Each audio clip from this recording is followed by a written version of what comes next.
E aí, bruxinhos, tudo bem com vocês? Pro vídeo de hoje a gente vai trazer personagens que foram cortados da saga Harry Potter. Simplesmente existiam nos livros e não existem nos filmes, não são nem sequer citados.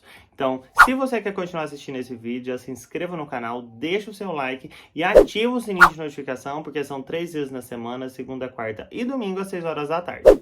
Estão prontos? Então bora lá! Pra quem lê os livros e vai ver os filmes antes, né? Primeiro você lê o livro, depois você vai ver o filme. Você sente umas expectativas em alguns personagens que acabam não aparecendo nos filmes. Mas isso que é claro, gente, são mais de 4.000 páginas de livros, resumido aí em um total de praticamente 20 horas de filme. Então a gente entende, mas a gente se sente decepcionado também de muitos personagens não terem aparecido e tem coisas também que não encaixam na nossa cabeça. Então para quem leu fica assim, uai, mas como isso pode ter acontecido?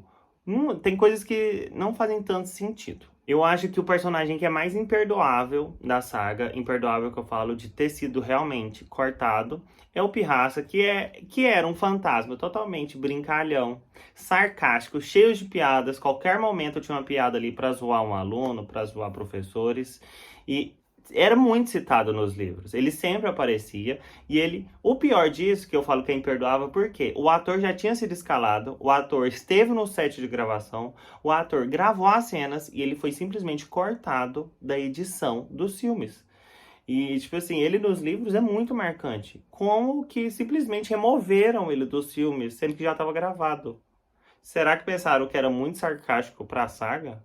As piadinhas dele talvez eram, sei lá, de mau gosto? Gente, não tem sentido. Será que pensaram que poderia ser, sei lá, gongado isso? Outro personagem que a galera ama é a elfa Winky, que era uma elfa super hilária, bêbada. E ela foi julgada injustiçamente quando falaram que ela tinha lançado a marca negra no céu durante a Copa Mundial de Quadribol. E a Winky servia a família Crouch. E toda essa injustiça que ocorreu com ela fez com que a Hermione fundasse a FALE, que era o Fundo de Apoio à Libertação dos Elfos, e que seria algo bem legal da gente ver nos filmes, principalmente por ter ocorrido, a gente vê as cenas com o Dobby, né, em Câmara Secreta. Então, fazer essa ligação lá em Cálice de Fogo seria importante. Em Enigma do Príncipe é muito explicado a história de Tom Riddle, mas não é as mil maravilhas, né? O jeito que eles contam.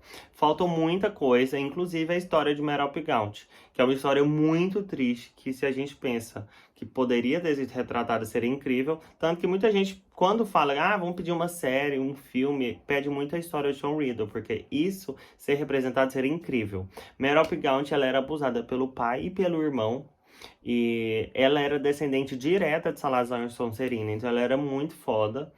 E além de que ela falava com as cobras, e com esses abusos ela começou a perder meio que as capacidades dela de magia, até que um dia eles foram presos. E eles foram presos em Azkaban, e ela, uns anos ali após, consegue se apaixonar por um cara que era o Tom Riddle.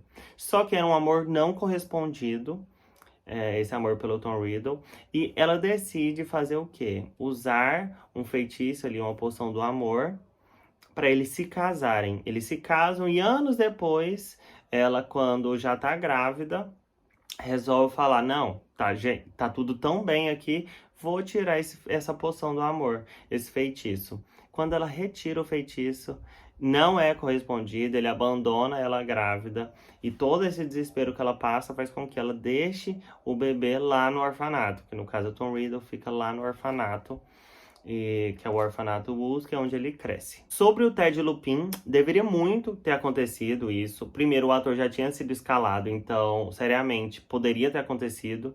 A história do Ted é muito parecida com a história do Harry, então eu acho que daria uma ligação, principalmente porque os pais do Ted, o Remy e a Tonks, morreram na Segunda Guerra Bruxa, e os pais do Harry morreram na Primeira Guerra Bruxa, e antes dos pais do Ted morrerem, eles pediram para o Harry ser padrinho do filho deles. Então deixava mais uma conexão ainda. Ele poderia ter chegado a aparecer lá naquela cena final, lá na plataforma 9/3/4. Seria uma cena linda da gente ver, né? Realmente o Harry com certeza seria um padrinho maravilhoso. Mas não chegou a acontecer, né? Não perdoou.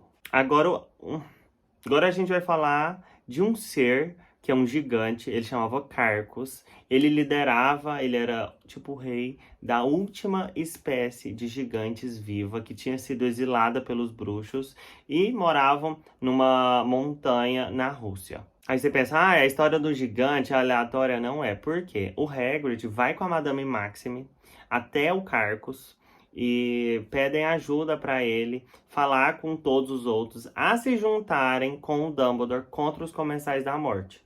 E até então ele não fica interessado, e depois de alguns agrados, alguns presentes vindos do Hagrid e da Madame, ele começa a ficar interessado, só que ele acaba sendo morto por outros gigantes que eram tipo, sabe aqueles que saem da colônia? Que são tipo, eles foram tipo exilados da colônia deles.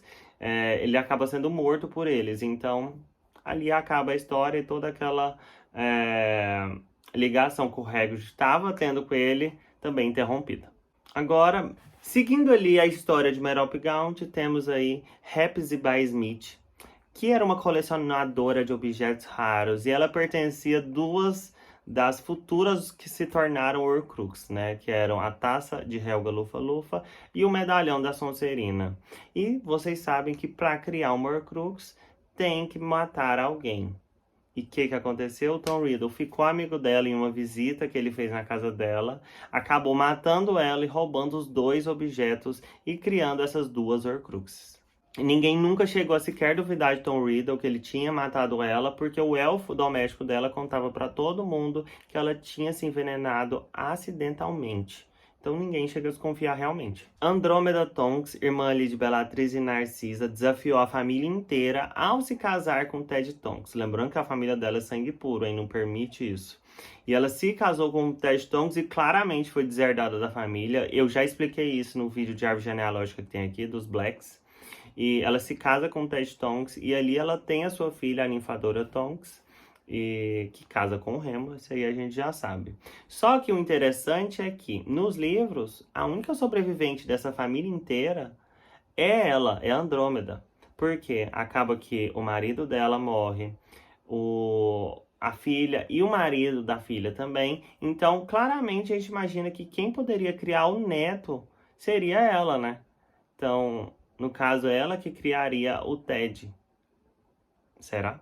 Eu resolvi listar esses, tem inúmeros outros, tem uns também que não são tão importantes, tipo, sei lá, a avó do Neville, até porque a avó do Neville, ela aparece durante um mínimo segundo lá no fundo de uma cena em Harry Potter e a Pedra Filosofal, lá na plataforma, ela aparece ali de relance com ele, levando o neto, né, a Augusta Longbottom.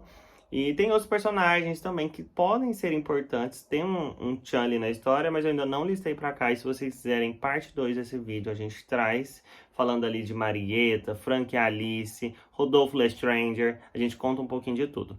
Então, esse foi o vídeo. Se inscreva no canal, deixe o seu like e até a próxima. Tchau!